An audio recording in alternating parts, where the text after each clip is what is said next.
Hello friends, welcome to Satya study group. आज मैं आप लोगों को बिहार पुलिस पुलिस में आई नई बहाली के बारे में बताने जा रहा हूँ। ये केंद्रीय चयन परिषद के द्वारा वैकेंसी आया हुआ है। इसमें बिहार गृह रक्षा वाहिनी सेवा संवर्ग में सिपाही की रिक्ति के लिए है। ठीक है। और इसमें पुरुष एवं महिला दोनों भर सकते हैं, आवेदन कर सकते हैं। इस आवेदन का जो अंतिम तिथि है वो 3/8/2020 है। तो जितना जल्दी हो सके आप अप्लाई कर लें, क्योंकि 3/8/2020 के बाद आप ये फॉर्म अप्लाई नहीं कर सकते हैं। ये विज्ञापन संख्या 2/2020 है। विज्ञापन संख्या 2/2020 है। आगे देखते हैं जो इसका वेतन है। इसका जो वेतन है वो लेवल 3 का दिया जाएगा। लेवल 3 का दिया जाएगा और ये 2000 ग्रेड पे वाला वेतन है। लगभग आपको मिला जुला के लगभग 25 से 30 हज़ार के करीब में आपको स्टार्टिंग पेमेंट मिलेगा। इसमें जो टोटल वैकेंसी है वो 551 पदों के लिए ये वैकेंसी है, जिसमें भारतीय कोई भी इंडियन मेल फीमेल दोनों भर सकते हैं। ये जो फॉर्म है इसकी जो प्रारंभ तिथि है वो 3/7/2020 है। 3/7/2020 से ये फॉर्म स्टार्ट हो चुका है और इसकी अंतिम तिथि 3/8/2020 को है। आगे देखते हैं। ये अगर आपको अप्लाई करना है तो आप इस वेबसाइट पे जा सकते हैं www.csbc.bih.nic.in। इस पे जाके आप अप्लाई कर सकते हैं। अब इसके बारे में थोड़ा सा डीप जानते हैं कि आखिर ये जो 551 जो पोस्ट है उसमें से कितने पदों पर आप फॉर्म भर सकते हैं। तो ये 50% जो टोटल सीट है उसका 50% गृह रक्षकों के लिए, जो कि दैनिक कर्तव्य भत्ता भोगी हैं या खिलाड़ी जो रह चुके हैं उनके लिए है। और 50% ही सीट पर आपका मतलब भर्ती होगा। इसमें आम भर्ती के लिए क्या है, 50% सीटों के लिए ही है। ठीक है। अब जो इसमें सीधी नियुक्ति के तहत जा रहे हैं, जो गृह रक्षक जो जा रहे हैं इसमें, उनके लिए 5 वर्ष का सेवा या ड्यूटी अनिवार्य है। मतलब 5 वर्ष तक वो इस पोस्ट पर रह चुके हो तभी ये फॉर्म भर सकते हैं। उनके लिए ये भी अनिवार्य है कि वो उनका उम्र 24 वर्ष से लेकर अधिकतम 50 वर्ष तक की होनी चाहिए और उनके कम से कम 10 वर्ष का सेवा शेष बचा हो करने के लिए, तभी वो अप्लाई कर सकते हैं। ठीक है। इसमें अगर जो टोटल 50% जो सीट है उसमें अगर गैर गृह रक्षक जो हैं, अगर गृह रक्षक वाले का सीट खाली बच जाता है तो उनको ये सीट नहीं दी जाएगी। मतलब जो 50% उनका सीट है सिर्फ उनके लिए 50% है। जो ये वाला 50% है जो आप लोगों के लिए है, ये अगर ये खाली रह भी जाता है तो आपको इसमें नहीं दिया जाएगा कोई भी पद। जो भी होगा इसी में आपको फाइट करना है। आगे देखते हैं। इसमें इसकी क्या मतलब रिक्वायरमेंट है। तो आप पहली बात तो इंडियन होनी चाहिए। आपका इंटरमीडिएट 10+2 आप पास होने चाहिए, या फिर मदरसा बोर्ड से 10 किए हों, या संस्कृत से किए हों, या आचार्य से किए हों। आप किसी तरह से इंटरमीडिएट लेवल की परीक्षा उत्तीर्ण आपकी होनी चाहिए। इसमें उम्र की जो गणना है वो 1 जनवरी 2020 से की जाएगी और मैट्रिक या उसके समकक्ष वाला जो प्रमाण पत्र है उसके लिए आयु के लिए वैलिड होगा। इसमें जो सामान्य वर्ग के जो विद्यार्थी हैं, पुरुष हो या महिला हो, इन सभी के लिए न्यूनतम 18 वर्ष और अधिकतम 25 वर्ष अनिवार्य है। न्यूनतम 18 वर्ष और अधिकतम 25 वर्ष सामान्य वर्ग के किसी महिला या पुरुष दोनों के लिए। जबकि पिछड़ा वर्ग या अत्यंत पिछड़ा वर्ग कोटि के लिए न्यूनतम 18 वर्ष ही है, लेकिन अधिकतम 27 वर्ष है। मतलब 2 साल अधिक ज़्यादा मिला है। आगे देखते हैं। पिछड़ा वर्ग में जो महिला है उनके लिए न्यूनतम 18 वर्ष है, लेकिन अधिकतम 28 वर्ष हो गया। जबकि पुरुष के लिए क्या था, 27 वर्ष था। अब यहाँ पे अनुसूचित जाति और अनुसूचित जनजाति के लिए, पुरुष और महिला दोनों के लिए देखिए कि न्यूनतम 18 वर्ष है लेकिन अधिकतम 30 वर्ष है। ठीक है। अब यहाँ पे देखिए जो मैंने पहले ही बताया था कि जो गृह रक्षा विभाग से जो पहले से ही जॉब कर रहे हैं उनके लिए न्यूनतम 24 वर्ष था और अधिकतम 50 वर्ष था, और 10 वर्ष शेष उनका होना चाहिए। और मान लीजिए कि अगर वो सर्विस में है और उनका एज 50 वर्ष के करीब में हो चुका है, फिर भी उनके पास 10 वर्ष और भी होना चाहिए उसमें सर्विस करने के लिए। ये नहीं कि उनसे कम में वो रिटायर हो जाएं, ऐसा नहीं होना चाहिए। आगे देखते हैं कि कितना क्या अभ्यर्थियों की शारीरिक मापदंड क्या मांग रहा है ये वैकेंसी।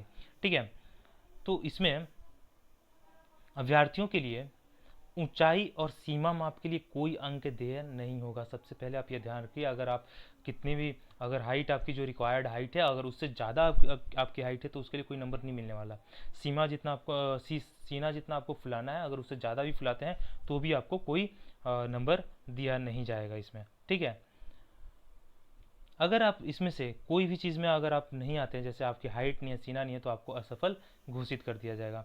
जो जनरल कोटा के से जो बिलोंग करते हैं स्टूडेंट, अनारक्षित वर्ग से हैं, उनका हाइट जो होना चाहिए 165 सेंटीमीटर होना चाहिए, जबकि महिलाओं के लिए 155 सेंटीमीटर होना चाहिए। अनुसूचित जनजाति और अनुसूचित जाति के लिए जो पुरुष हैं उनके लिए 160 होना चाहिए। ठीक है, अत्यंत पिछड़ा वर्ग के जो पुरुष हैं उनके लिए 162 सेंटीमीटर होना चाहिए। ठीक, आगे बढ़ते हैं। सीना में देखिए बिना फुलाए जो जनरल कैंडिडेट हैं उनके लिए 81 सेंटीमीटर और फुलाकर 86 सेंटीमीटर होना चाहिए न्यूनतम। अब अनुसूचित जाति के लिए देखिए, अनुसूचित जाति के लिए बिना फुलाए 79 होना चाहिए और फुलाकर 84 सेंटीमीटर होना चाहिए। नियुक्ति की प्रक्रिया क्या है इसको समझते हैं पहले। तो इसमें प्रथम चरण होगा जिसमें लिखित परीक्षा होगी, और द्वितीय चरण में फिजिकल आपका होगा, मतलब आपकी दौड़ ली जाएगी, आपकी हाई जंप ली जाएगी। तो प्रथम चरण में लिखित परीक्षा होगा जो कि इंटरमीडिएट लेवल का होगा। जो भी क्वेश्चन पूछा जाएगा वो इंटरमीडिएट लेवल का होगा, और इसमें 100 अंक का ये प्रश्न पत्र होगा जिसमें 100 प्रश्न होंगे कुल, और 2 घंटे का ये एग्जाम होगा। 2 घंटे का एग्जाम होगा। इसमें हर एक प्रश्न के लिए 1 अंक दिया जाएगा।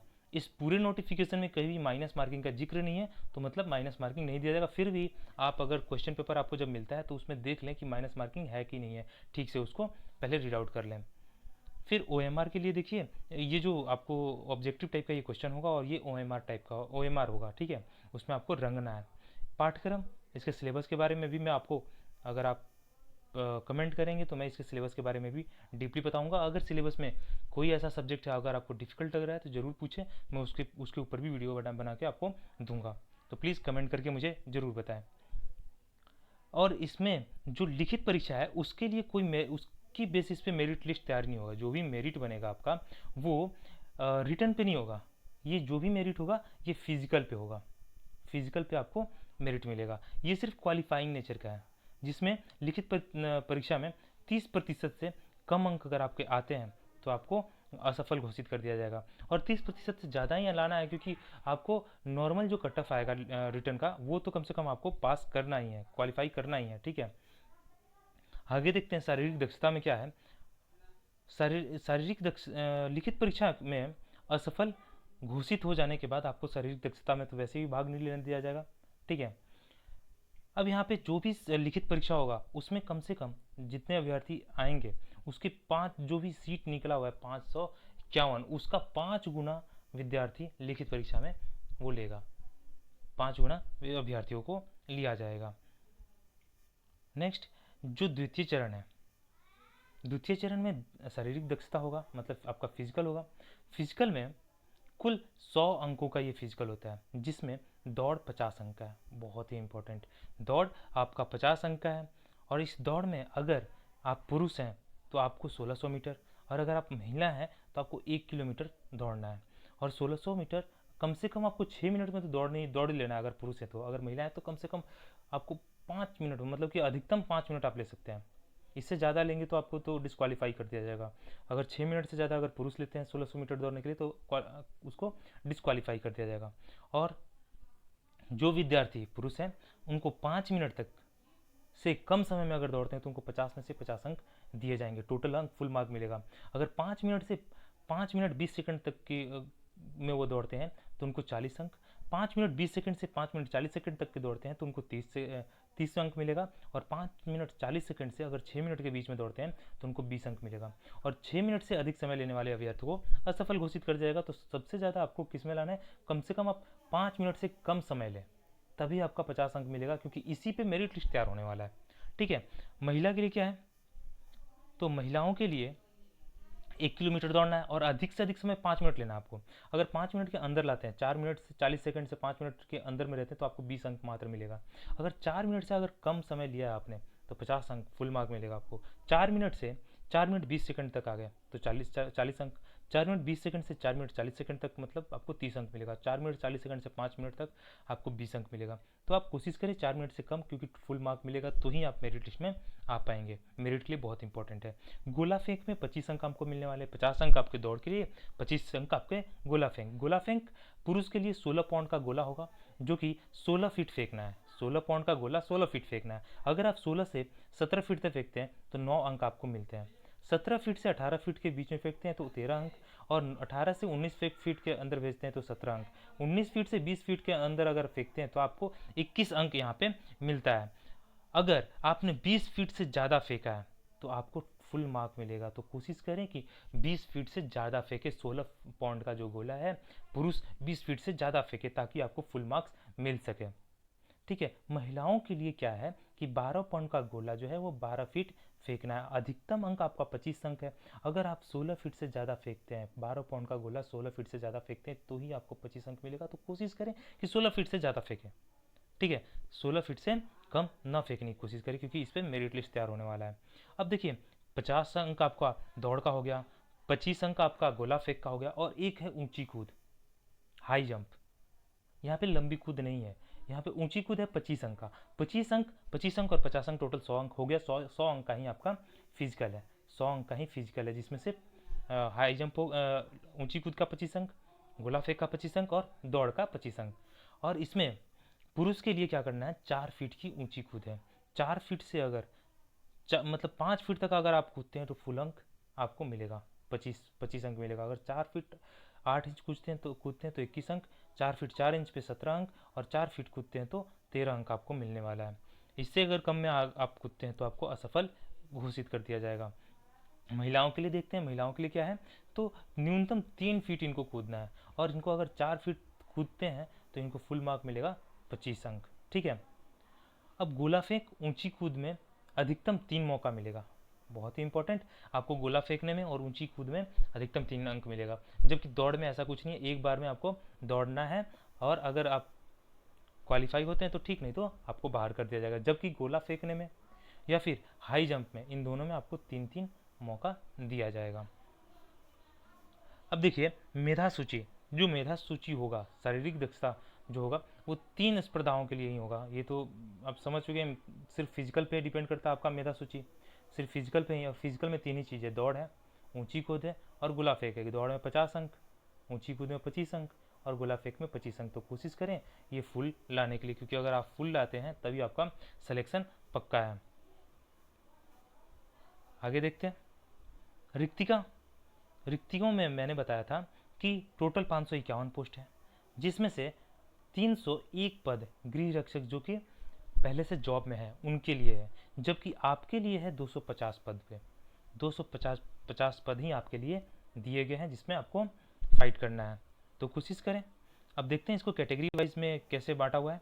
तो इसको जो 301 है, जो कि वो कैंडिडेट जो कि पहले से सर्विंग में है गृह विभाग में, होमगार्ड में पहले से ही है, तो अनुसूचित जाति के लिए इसमें 3 है, अनुसूचित जनजाति के लिए, अनुसूचित जाति के लिए 48 है, अत्यंत पिछड़ा वर्ग के लिए 54, पिछड़ा वर्ग के लिए 36, पिछड़ा वर्ग महिला के लिए 9, आर्थिक रूप से कमजोर वर्ग के लिए 30, और जनरल कैटेगरी के लिए सामान्य वर्ग के लिए 121। जबकि जो आम अभ्यर्थी हैं, जो अभ्यर्थी जॉब नहीं कर रहे हैं, उनका जो 250 जो सीट है, इसमें अनुसूचित जनजाति के लिए 3, अनुसूचित जाति के लिए 40, अत्यंत पिछड़ा वर्ग के लिए 47, पिछड़ा वर्ग 28, पिछड़ा वर्ग महिला के लिए 8 और आर्थिक रूप से कमजोर वर्ग के लिए 25, और जबकि सामान्य वर्ग के लिए 99 सीट उपलब्ध है। ठीक है, अब देखते हैं इसमें लास्ट में आपको मेडिकल होता है, ये तो आपको पता ही है कि किसी भी डिफेंस में लाइन में जाइएगा या फिर पुलिस हो गया या डिफेंस हो गया, जिसमें भी जाइएगा लास्ट में आपको मेडिकल तो देना ही पड़ेगा। यहाँ पे इस वेबसाइट पे आप जाके ऑनलाइन आवेदन कर सकते हैं। 3/7/2020 से ये स्टार्ट है और 3/8/2020 तक लास्ट चलेगा। इसमें जो फ़ी लगने वाला है जनरल कैंडिडेट के लिए 450, जबकि अनुसूचित जाति अनुसूचित जनजाति के लिए 112 रुपये लगने वाला है। जनरल कैंडिडेट हो गया या फिर ओबीसी हो गया, पिछड़ा वर्ग हो गया, आर्थिक रूप से ईबीसी हो गया, आर्थिक रूप से कमजोर वर्ग हो गया, ठीक है, इनके लिए ये 450 रुपये लगेगा, जबकि SC/ST के लिए 112 रुपये लगेगा। तो और इसमें एक और भी चीज़ है कि अगर आप एग्ज़ाम देने जाते हैं और आप पहले से ही कोरोना संक्रमित रह चुके हैं तो आपको इस एग्ज़ाम में नहीं देने दिया जाएगा। तो ये भी नोटिफिकेशन में लिखा हुआ है कि अगर आप कोरोना संक्रमित हैं तो आपको इस एग्ज़ाम में बैठने नहीं दिया जाएगा। तो इसी के साथ मुझे पूरा विश्वास है कि ये आपको समझ में आया होगा। अगर कोई पॉइंट ऐसा रह गया जो आपको नहीं समझ में आया तो प्लीज़ कमेंट करें, मैं उसको एक्सप्लेन करने की कोशिश करूँगा। और सिलेबस भी मैं आपको बहुत जल्द दे दूँगा। और अगर आपको कोई सब्जेक्ट पढ़ना है तो बताएं, मैं ज़रूर उस पर वीडियो बनाऊँगा। तो थैंक यू।